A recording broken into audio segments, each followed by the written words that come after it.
Coming up on First at 4, Deputy William Petry is remembered as an exceptional police officer and a dedicated public servant.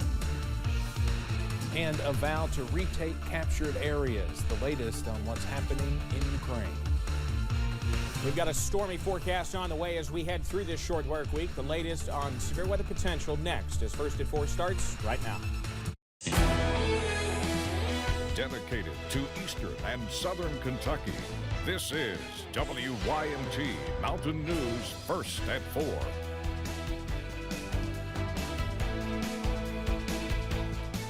Good afternoon, I'm Steve Hensley. First at 4, hundreds attended the first of several funerals this week for officers killed in a shootout last week in Floyd County.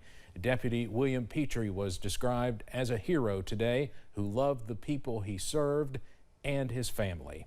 WYMT's Buddy Forbes is live inside the Mountain Arts Center where the funeral was held to begin our coverage. I know it was stormy there earlier today. Buddy?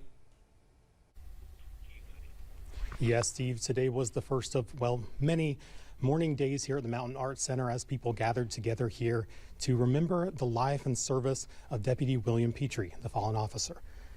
Agencies from across the region and leaders from around the Commonwealth gathered to mourn the loss and celebrate the service of a career public servant, saying their goodbyes to a man who served as a policeman, state trooper, firefighter, and sheriff's deputy, remembering how he did it all with one goal, to serve and protect.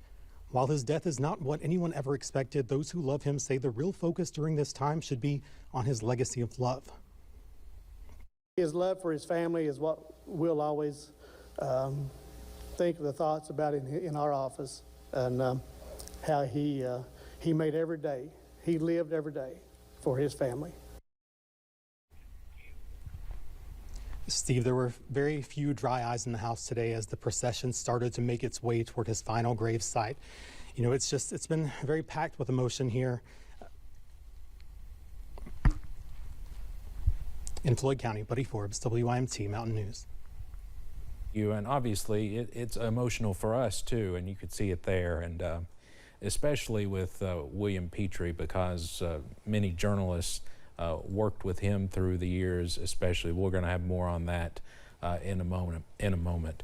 That procession that Buddy mentioned was certainly an emotional one for all involved, as Officer William Petry was the first of 3 fallen officers to be buried this afternoon. Following the procession of family, friends, and law enforcement officers from around the state, Officer Petry was laid to rest at Gethsemane Gardens near Prestonsburg.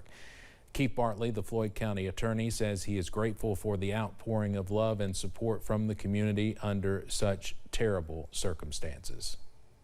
It is very heartfelt to see all of the unity of not only police officers but of people in the community to come together in this case. I mean, under horrendous circumstances. Captain Ralph Frazier's funeral will be tomorrow, and Officer Jacob Chafin's funeral will be Thursday, both at 1 p.m. at the Mountain Arts Center. And a dog-friendly remembrance for Canine Officer Drago will be Friday evening at 6, also at the MAC. You can see the horse-drawn carriage there taking the body of William Petry to his final resting place. That video we just got in just a few minutes ago, and we'll have much more from the procession and burial coming up later tonight. Now, we interviewed Deputy William Petry dozens of times when he served as Public Affairs Officer for Kentucky State Police Post 9 in Pikeville. Former WYMT Big Sandy reporter Marianne Fletcher talked with Petry frequently, working to confirm information or setting up interviews. She says he never missed a phone call or text message, saying he would even become emotional at stories she would cover. Some stories really bothered Petry. He had to be very almost cold and just state the facts on camera, but off camera we've looked at each other with tears in our eyes, you know. He really cared about this community, the surrounding communities. Because of their close professional relationship, Fletcher texted Petry when she heard about the incident last Thursday and never received a response.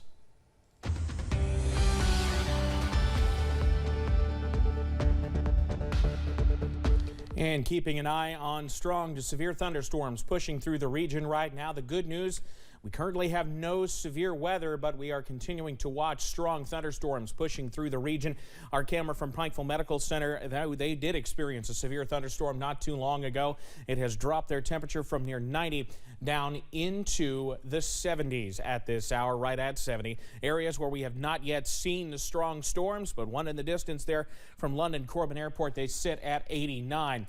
This just in from the Storm Prediction Center. Our slight risk is no more. The level 2 risk has been reduced back up into the bluegrass, but everybody remains under the level 1 marginal risk as we head through the evening hours. A live look at Pinpoint Doppler. You see we're currently dealing with very heavy rain throughout portions of Letcher County as we head into southwest Virginia, coming down 23 from Dorton toward Norton. We continue to see heavy rain near Clintwood, south of Grundy at this hour. Pushing to the west, strong thunderstorms, not severe, but likely producing winds of up to 40 miles per hour just north of Manchester into portions of Clay County, into Owsley, Jackson, and Lee counties at this hour, and even along Highway 80 east of London. Further to the north, we have a flash flood warning in effect just outside the area for Montgomery County, and more heavy rain moving down the Mountain Parkway towards Stanton. Everything here continues to move off to the south and east. We're going to be quiet for a little bit, but look off to the north and west.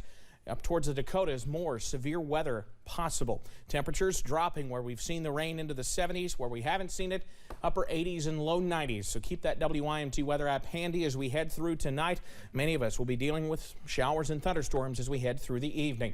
I'll have the very latest on when we could see more strong storms, and that comes in the next couple of days, coming up in just a few minutes. Steve? All right, Evan, thank you. In the war in Ukraine, President Zelensky is vowing to retake areas captured by Russia. He says long-range weapons from the West, like the U.S. HIMARS rocket system, will help Ukraine win back lost ground. But Russia is continuing to bombard civilian areas deep inside Ukrainian territory. CBS's Holly Williams has the story of one recent victim of a Russian missile strike.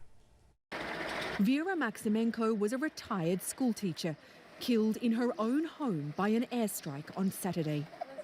She made her final journey through the sleepy town of Serhivka, where she lived a peaceful life until it was extinguished, Ukraine says, by a Soviet-era missile designed to destroy warships. Mothers of Russia, said this woman, why do you send your sons to kill our people? The Ukrainian military told us they're investigating the strike as a war crime.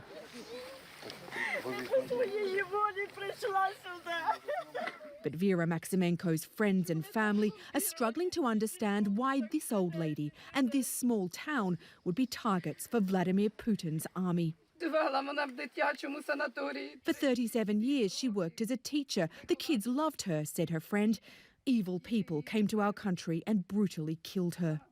Because Russia is a terrorist state. But her son Dmitry told us he doesn't want more violence or revenge. I don't need killing, I want justice.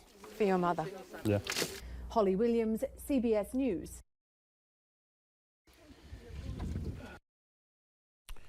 Well, it could be the biggest expansion of a U.S. alliance in decades, and it could help deter attacks on the U.S. and other member countries. Today, the U.S. and its NATO allies signing what's called accession protocols. Those set up ratification procedures to accept Finland and Sweden as new member countries in NATO, possibly the most significant change to the U.S. alliance in decades. The timing is important because of Russia's war in Ukraine. Russia has just taken control of much of eastern Ukraine as it continues westward attacks. NATO allies vow to defend each other against foreign attacks, so more members means more protection for the U.S. and other member countries.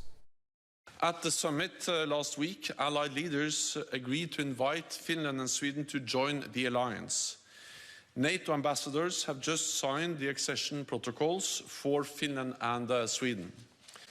This is an historic day for Finland, for Sweden, for NATO, and for Euro-Atlantic security. We share the same values and we face the same challenges in the Baltic Sea and beyond. Russia's brutal invasion. Stoltenberg said the alliance is open to European democracies who are ready to and willing to contribute to shared security. Let's head over to Wall Street now. On this Tuesday, the Dow closes down today more than 152 points. We'll have more financial news in our next half hour. But straight ahead here on First at 4, the leader of the Minions is rising to power. The voice behind the new despicable villain talks about working with his idol, the Hollywood man. But first, we continue to keep an eye on the possibility for strong to severe thunderstorms this afternoon, evening, and beyond. The very latest coming up next. Senior